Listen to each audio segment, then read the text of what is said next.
2006, Adrian Hayes was working as a regional sales director for Airbus in Dubai. A keen mountaineer and climber since his teens, Hayes decided to set himself new goals outside of his sales targets. At the time, however, he had no idea that he'd smash a world record in the process. The three poles, it's not an official term, it's an adventure term for the three extremes of our planet: top of our world, bottom of our world, the roof of our world. And only 14 people had ever done it before, and I thought, well, let's try and be the 15th to do it. And the last few steps, the very last few steps. I can hardly breathe. I'm on top of the world. I'm on top of the world. The whole feeling was just utterly surreal, that I can't believe this, the roof of the world.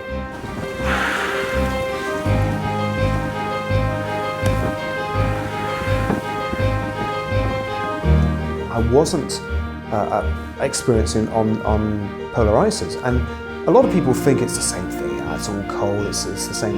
It's totally different. The poles is about pulling a sled for hours and hours a day, up to 14, 15 hours a day, with little water, never enough food, always hungry, always cold. Totally different thing from Everest. 90 degrees north, the North Pole. We made it. Yeah, it was a bit of an anticlimax. There's nothing there. You're looking at a bit of ice cap, the same as it has for the last 2 months. Literally within 4 days of getting back from the North Pole, I was right smack bang into preparing for the South Pole. Antarctica is the windiest continent on Earth. And you get these winds and always in your face, these headwinds up to 100 kilometers an hour are hitting you every single day. And there's no shelter, that's the other thing, you can't get out of this wind. From the last few hundred meters to the Amazon Scott base, the US base, bottom of the world.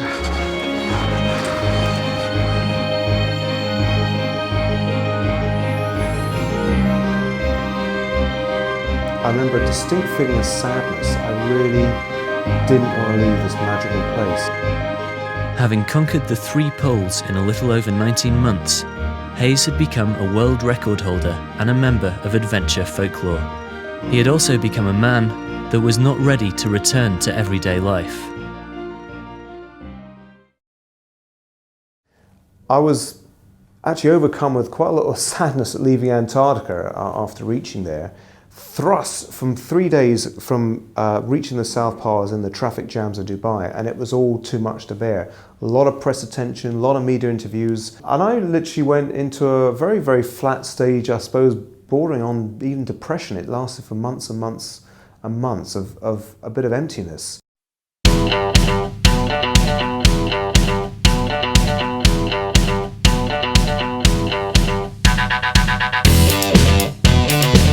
Right, okay, we've got to set for something else now. Let's turn a leaf. Forget the South Pole, forget the North Pole, forget Everest. Let's move on another challenge. Let's take this to another dimension.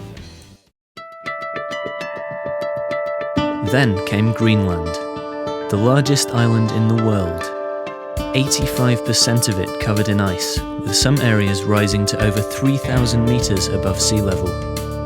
A land seldom explored in its entirety, it was the perfect place for Hayes to further quench his thirst for adventure. The plan was to take an expedition from the south tip of Greenland to the north, and then travel northwest to Karnak, 3,120 kilometers. Another record, this time intentional. Greenland was a totally different thing. We did it to create a record. Yes, it was to get a world record. We wanted to get the longest kite-assisted Arctic expedition in history and get a message to the world on sustainability. Greenland is the largest contributor to rising sea levels across the world, losing 300 cubic kilometers of ice to water per year. Global warming aside, Hayes was looking to convey a much bigger picture through his endeavours. Everybody thinks on climate change, global warming, put the trash in the various coloured cans and then you'll be all right, or change the light bulbs, turn the heating down. It's far more than that. It's about the way we live as a society, the way our companies operate, our economies operate, the crisis, the financial crisis and the debt crisis we're going through right now. It's all because countries were living beyond their means. And we're the same. We're the same. We've all been living beyond our means and we can't do that. The Earth cannot support living beyond our means to that extent. As part of the sustainability message Hayes was aiming to portray, the idea was to travel the enormous distance in Greenland by harnessing the wind via kites. Once you've harnessed the kite, of course.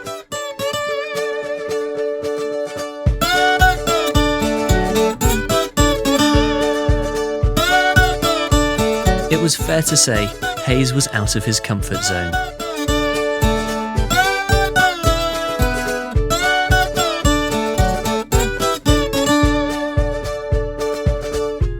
Though not all the training was unfamiliar. Hayes' daughter Charlotte more than happy to help out.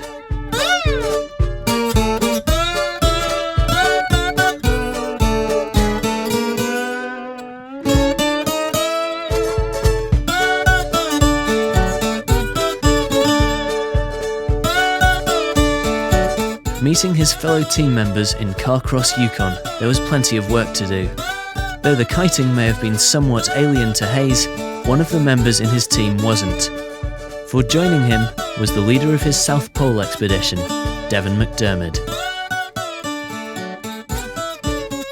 We got on really well on the South Pole and so we thought, well, let's try and do something together.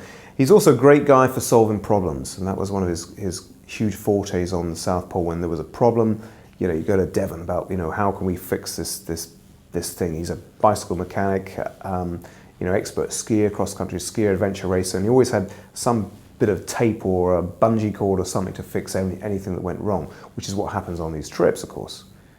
The first thing we did also was to bring in Derek Crowe. Derek was a friend of Devon's, good kiter, an expert kiter, and we thought Devon myself had never kited before, so we're taking on something rather large, but we thought Derek would be a good sort of natural complement. We flew to Narsarsuaq in southern Greenland and then on to Narsag.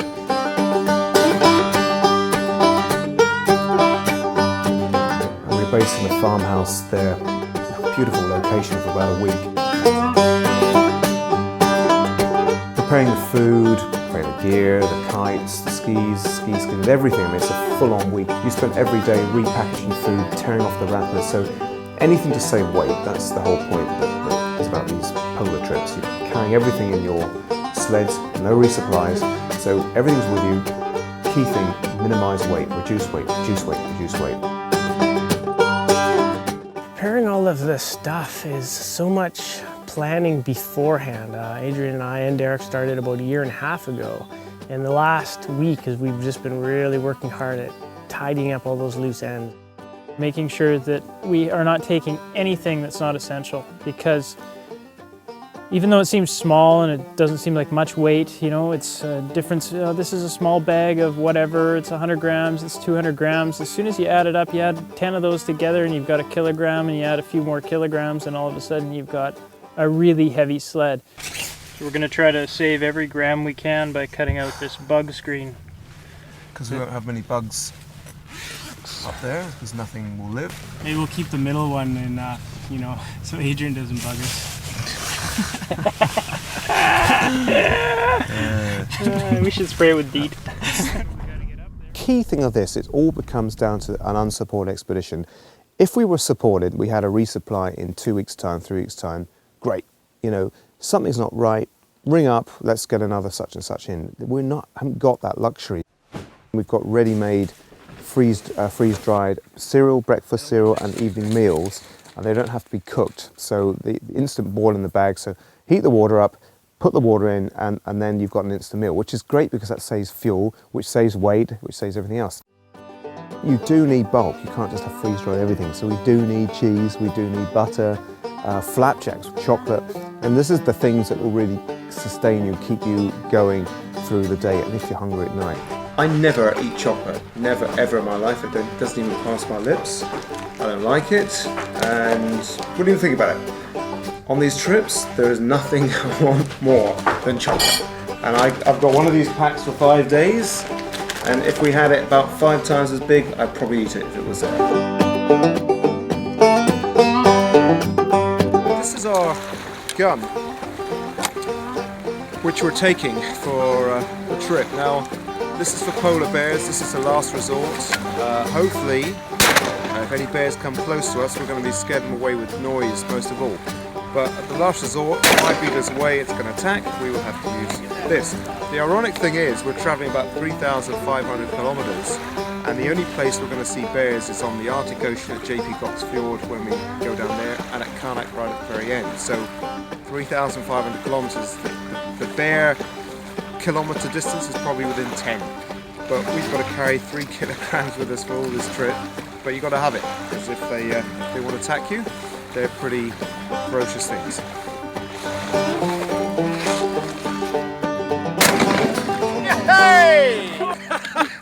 I don't really know what drives me to do this. I don't know, I like it. I like the simplicity. I like the challenge. I like the hard work. I like getting away from the hubbub of home and town and all the stuff that goes along with that. All the stuff that really, it's really not important to anyone's life. It's just people create these things that they think are important, and oh, you have to do this, you have to do that, and you know, it's not that important. I think everyone has their own reasons for doing. Well, I know everyone has their own reasons for doing these things, and you can call it science. You can say you're trying to save the earth. You're going to try and raise awareness. You know, that's part of it for sure. But it's explorers' adventures are selfish, and I just do it for myself. I come back feeling good.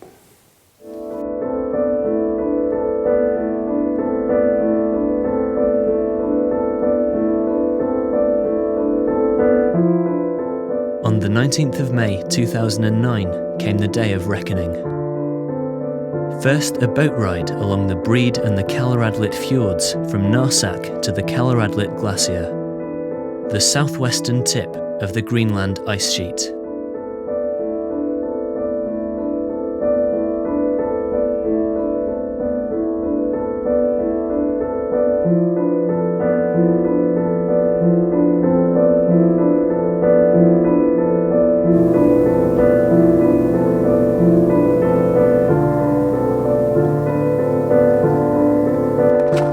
Then the harshest of welcomes, as the team were forced to lug their sled contents to the snow-covered ground.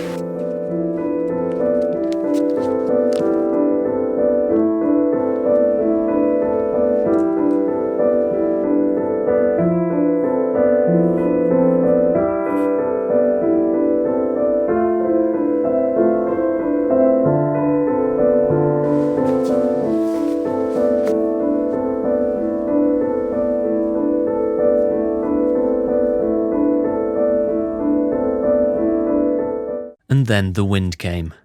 Pretty windy. It's about 20 knots outside, which isn't that bad, but it sounds like it's about 40 knots inside the tent, so I haven't been outside to have a look. I guess we'll go have a look and see how it goes. When we actually started trying to fly the kites with our sleds, then suddenly the reality hit me. You fly the kite, here we go again, it's up there, you go off, but of course you've got this 130 kilograms acting like an anchor. We're all thinking, oh, it's not quite as easy as we thought, fellas. They didn't take long to get the hang of it.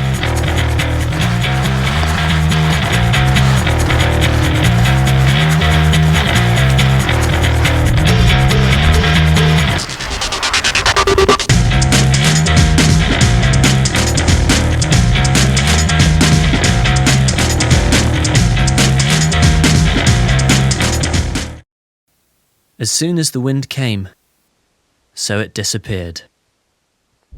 Okay, so Monday the 25th of May, and here we are in the middle of the Greenland ice cap.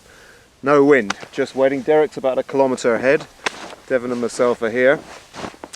And it's always a dilemma at days like this: do you walk or do you wait for the wind? The problem is we've got 3,500 kilometres to cover, and walking, what you do in an hour walking, what you do in a day walking, you could do in an hour kiting. So we're just going to hang around for the rest of the day and see if we get some wind. But right now it's about, I don't know, it feels like 10 degrees centigrade. It feels like a balmy summer's day. And let's enjoy it.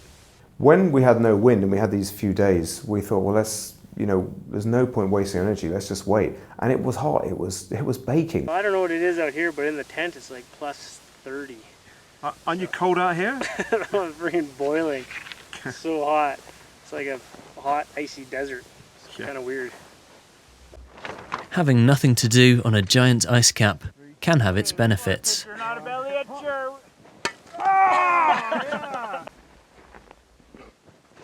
Oh yeah!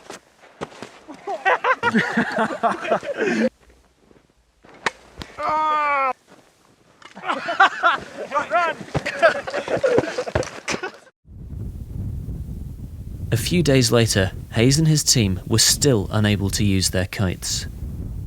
Though this time, the heat and lack of wind was replaced by a storm so brutal that it was unsafe even to consider kiting. Oh, we just got whacked by a weather front. We saw it coming, Looked behind and Devon got lifted up right in the air. And then it hit me, just a big gust, boof, boof. And I pulled my safety, luckily, and put my brake fully on, but my kite was still flying. I attached it to my pulk and it still wanted to pull that. So I finally staked it out with my ski. Oh! That was nutty. Staked it out with my ski, then finally got it flagged out safely, but luckily we all got down without any incident. Yeah, no kidding. Pretty gnarly though. Yeah, that was scary. I was just like, got hit by a massive wave or something. The team sat it out, waiting for a break in the weather that never came.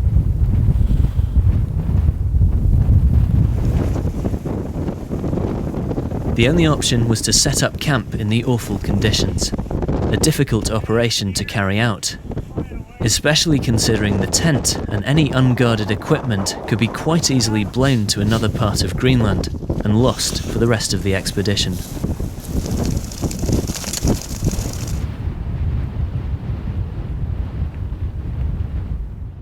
The next morning, the winds were still fierce, but having recovered their buried sleds, the team decided to brave the elements, mindful of the danger of dropping too far behind.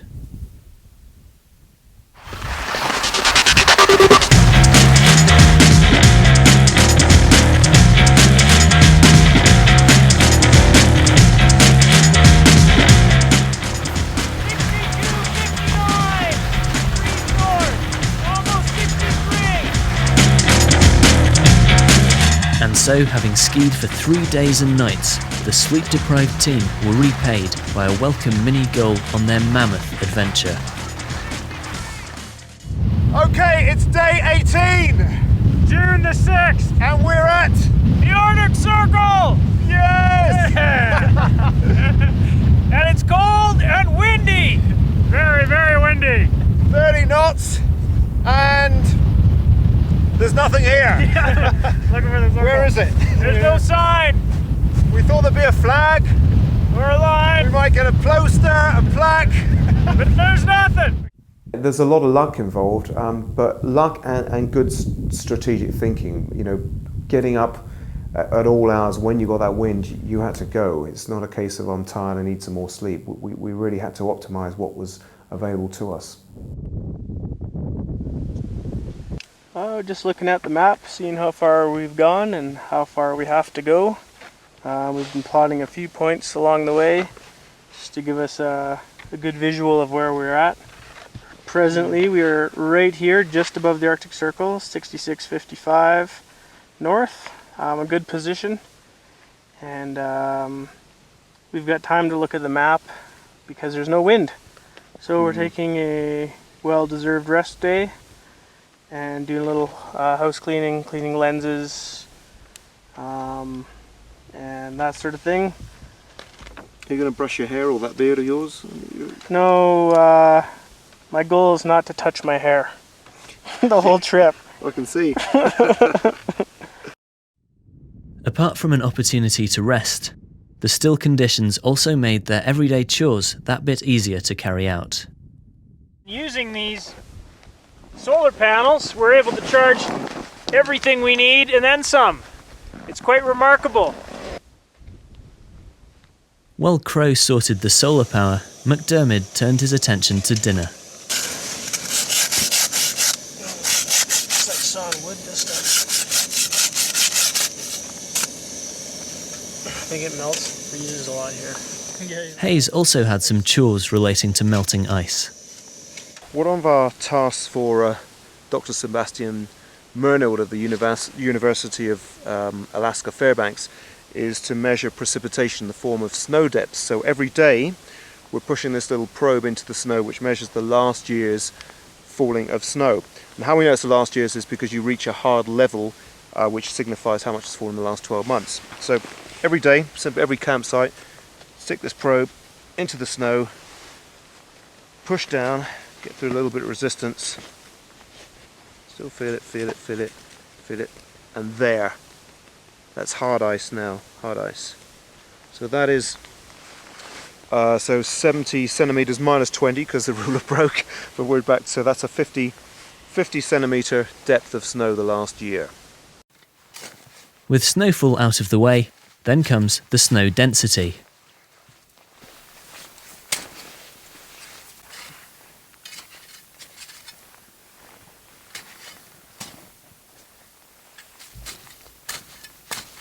Every 5 days then, we dig a hole to the depth of last year's snowfall and then insert a bottle to measure the density, which we're weighing the density of the snowfall, which is also going to Sebastian's programs for monitoring the ice science.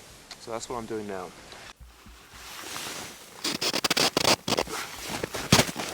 Temperatures in the Arctic are rising twice as much as the rest of the world. Hayes' experiments for Dr. Sebastian Murneld were carried out to help understand how much of the melting ice is being replaced by precipitation, in the form of snow. As the largest single contributor to rising sea levels worldwide, together with the Antarctic ice sheet, the answer is not enough.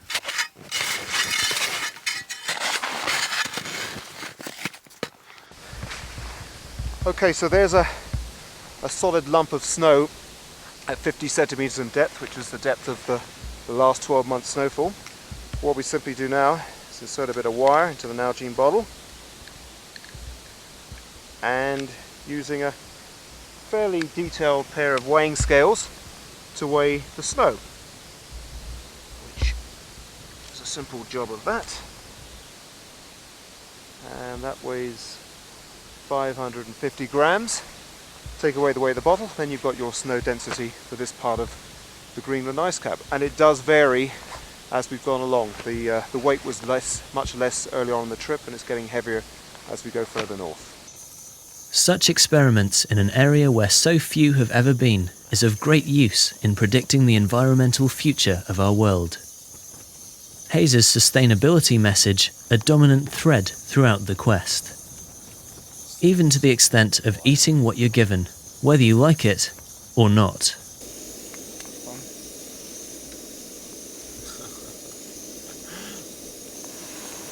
This is... Hang on. I'm not here for the talk, I just want to hear the sound effects that you make when you eat the chili con carne. Devin, can you do an imitation of Adrian's...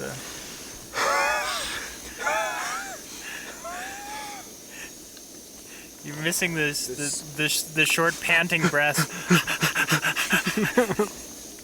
It's an ordeal. Okay, tell us about the meal.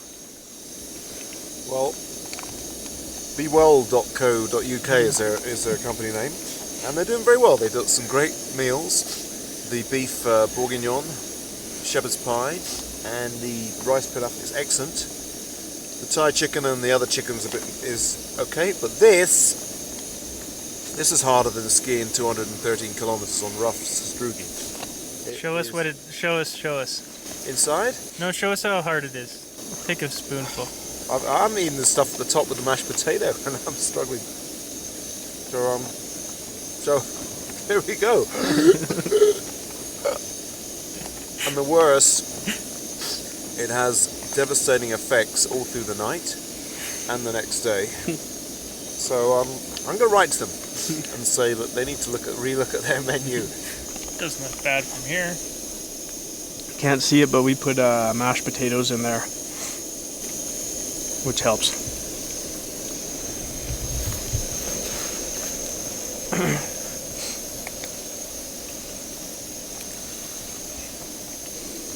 And cheese is good in it too. And cheese. Did you put cheese in there? Yeah, I got cheese too. That probably makes it nice. Just as unfavourable as the food were the winds. We've basically got a bit of a problem. Our winds are driving us northeast. The optimum route is not directly south to north. We've got to go west of Greenland to take advantage of the katabatic winds. And so this is what we're having, this little bit of a dilemma, a bit of a strategic think about. The katabatic winds start on the elevated ice sheets in Greenland.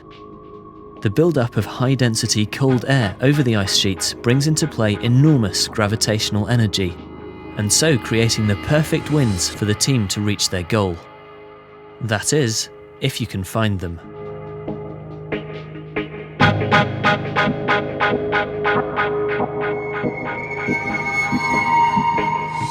The team had no choice but to trek, every kilometre increasing their chances of picking up the katabatic winds.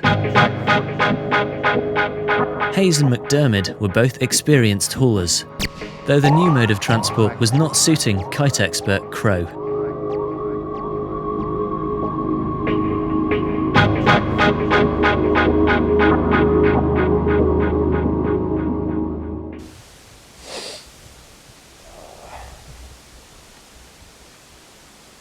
Yeah, it's sure a lot slower than kiting, eh? 2 nautical an hour versus 20 nautical an hour. What do you prefer? I think I like kiting. I think if I had to walk 2,000 kilometers, I think I'd use those poles to poke up my eyes. The pain continued for 6 more days. Though they had completed 2,300 kilometres, they still had 1,600 to go. Walking the distance was not an option. Okay, after 6 days standing, well, 6 of the last 7 days standing with nothing, we've now had the sign, we've got the weather, it's all changed, it's coming from the west, it's snowy, it's blowy. We've got a weather front that's come up, we're on the northern edge, and this thing is moving quite fast, and our meteorological advisors told us we've got to keep ahead of it if we want to keep our winds. So it's quite imperative that we actually get moving this morning, we get going, and we really give a full day. I mean, we're just going to go as long as it takes. For the next week, the team pushed their already aching limbs and broke record after record in the daily distances they covered. As we approached the top of Greenland, we had some horrendous wind. We were screaming along, I mean, holding on for grim life just to harness this wind while we could get the distance we needed.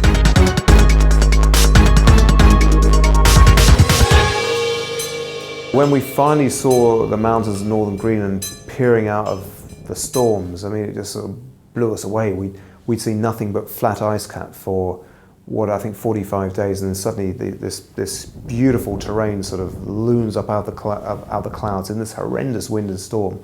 Yeah, it was a very special moment.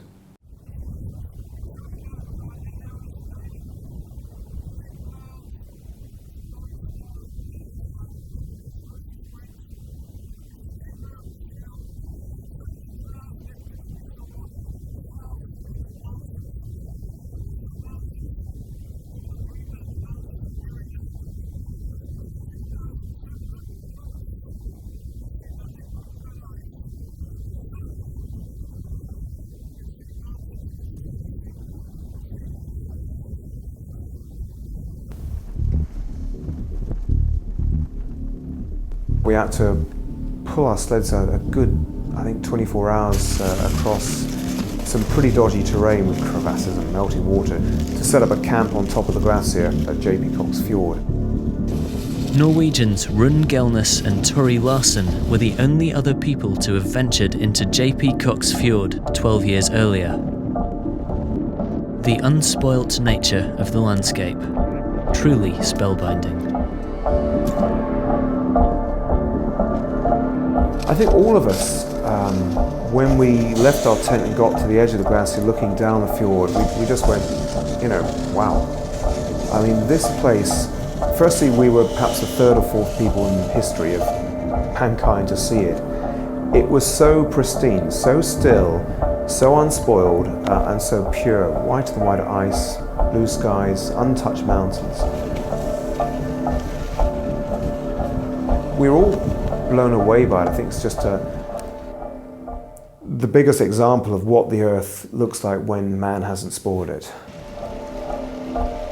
Though Hayes and the team soon saw how man is spoiling it, inadvertently. The idea was then we put our camp there, we'd just go with backpacks and skis just to trek down the glacier to as far as we could get to the ocean and then come back up. We thought it would be a pretty simple trip, it wasn't far, 15 kilometres back, but it ended up slightly more dangerous than we planned. We were walking through marshland, just sinking and getting soaked to the skin, and we suddenly thought, is this a good idea to come down here?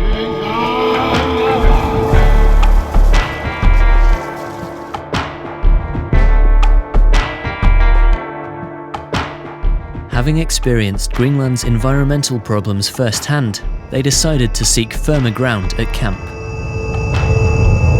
But even there, they were on treacherous terrain.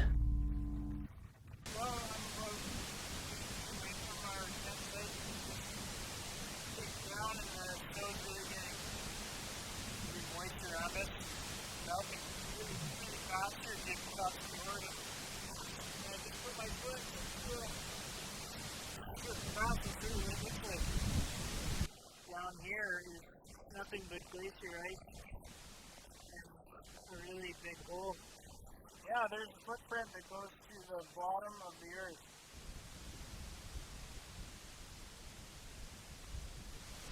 Around the ice is melting. There's 10% of the ice that we can go down it. The last, I think it goes through 350 pumps to the field comes off the something wrong with this.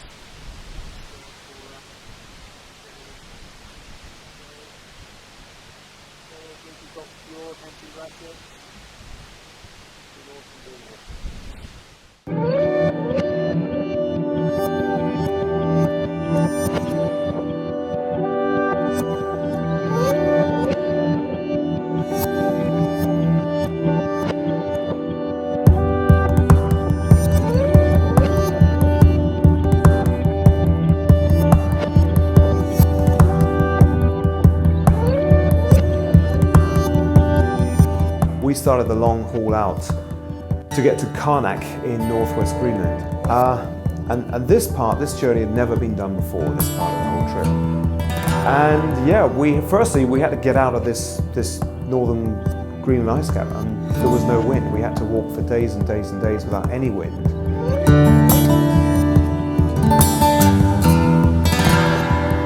And then we had wind which is hitting us in our face, which is the one wind you don't want.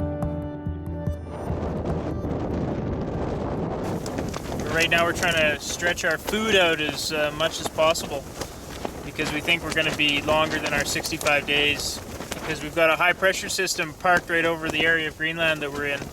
It's making the winds turn southwest, which is pretty much exactly a headwind. So until the wind turns southeast, we're going to be taking a long time to get out of here. We need to conserve our food. Enormous problems, and I think after about a week we'd only travelled about 50 kilometres. Given their dwindling food supplies, the team tried in vain to make the most out of the difficult circumstances. Walking to Karnak would take 45 days. Impossible given what food was left. Without a change in the winds, the situation would become desperate. Still got 525 kilometers to go, and our food in theory goes to day 65, so we're cutting back on food, rationing, cutting 3 dinners for each of us into 2 dinners to make 3, putting butter in our food and trying to make it last, and going a little bit hungry as well. But there's no substitute for a bit of luck. After days of trekking, an unforecast blast in the right direction raised the team's spirits.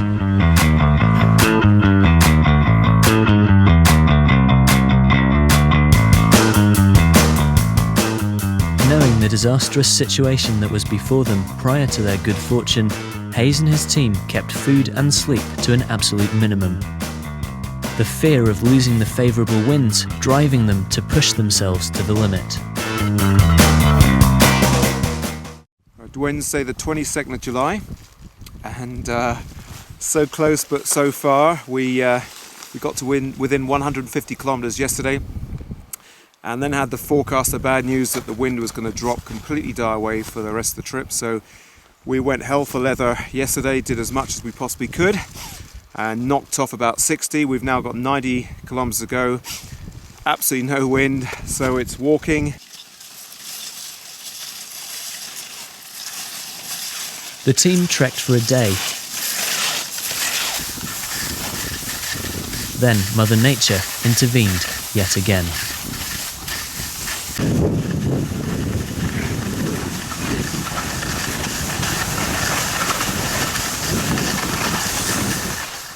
Thursday the 23rd of July, day 65, which was our due food day to run out and fuel day. We were thinking we were going to have 3 days of walking, but we had a stroke of luck. We had a wind just blew up from nowhere, so we've covered a day's walking in about half an hour on kiting. So much so, we've actually can now see our destination, McCormack Fjord, in the background. That's where we got to go. We've got about 25 to 30 kilometers to get to there. Steep rock face down, but it's all looking pretty promising. Now all that stood between the team and their goal was some extremely precarious terrain. With the snow now melting and the ground laden with crevasses, it soon became apparent that the kites would have to be packed away. It's a little bit scary. We got crevasses here, crevasses there, and it's too dangerous to kite basically. In some areas, it was also too dangerous to walk. The team regularly becoming victims of the deadly traps beneath the snow. Probably the most difficult days of our whole expedition were those last 3 days of getting through this crevasse-laden, melting water ice off the ice cap.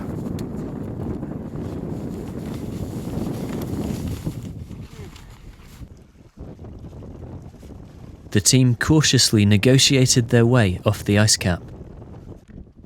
And when in touching distance of the shoreline, there was a feeling that the worst was over. 4,250 kilometers. 10 more to go.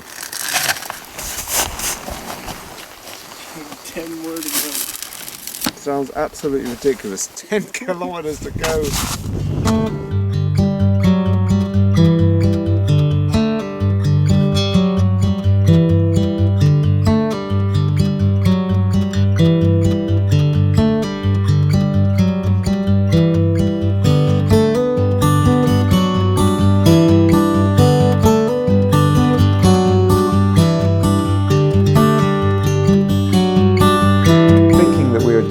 Had to haul our sleds over a mountain, you know. There's no ice there. We had to get down to the coast of McCormack Fjord to get a boat pickup, pulling our sleds, which were designed to glide on ice, not haul over this rocky mountain off the ice cap. And if it wasn't such a nightmare, it would have been hilarious because it was just ridiculous what we were trying to do.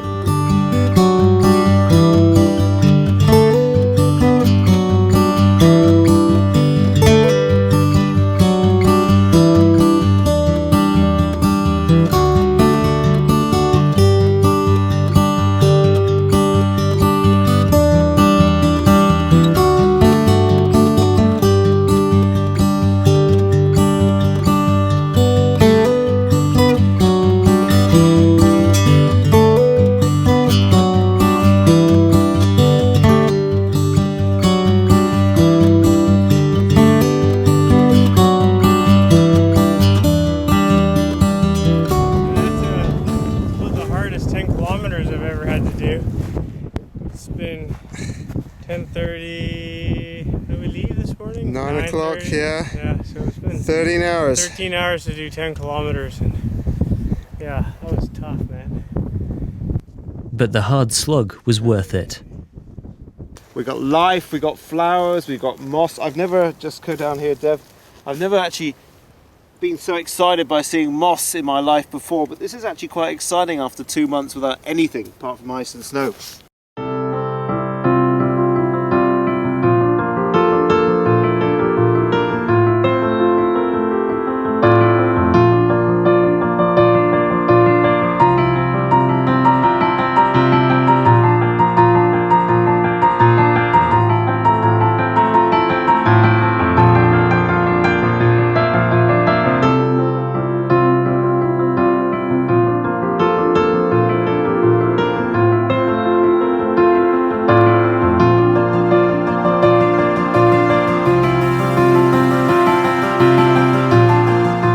"67 days after beginning their record-breaking journey, Derek Crowe, Devon McDiarmid and Adrian Hayes had completed their quest. The longest kite-assisted, unsupported Arctic journey in history. 3,120 kilometres as the crow flies. 4,262 kilometres in total. There were many a personal pat on the back to be taken from the expedition.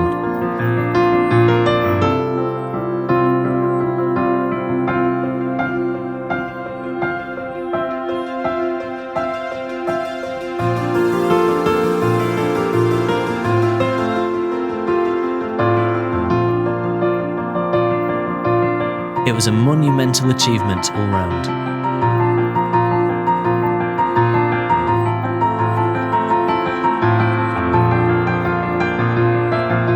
Though having completed his Greenland Quest, Hayes' overwhelming pride lay with the companions he set off with over 2 months ago.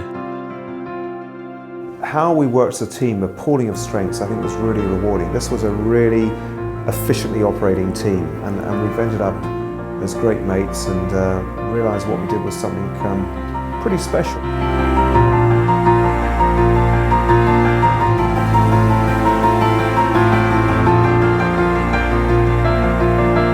I think all of us suffered that you've gone from the remoteness of an ice cap. We go to the village of Karnak, which wasn't too bad, but then we went to Thule Air Base, which is a little bit too much, then Kangerlussuaq, and then Copenhagen. And yeah, I think all of us really wanted to get back into our little peace and quiet of our tent, the wind in our hair, the sun, the ice. It takes a little bit of getting used to all this people around you, and it's not easy. It does take quite a few weeks to come to terms with it all again. As the three of them embarked on their new journey from what was home to their real home, it was clear that weeks in virtual solitude had taken its toll. Looking like people entering a world in which they didn't belong, it was going to take quite some time for the three of them to acclimatise to what most people know as civilization. The escape was over, and now they had to deal with the real world. Your whole world revolves around what's in your sled. No other luxuries. You're in nature, in the wilds, the beauty and the brutality of nature, and you've got to come to terms with that. You've got to live with it. You've got to accept it, and it's got to accept you.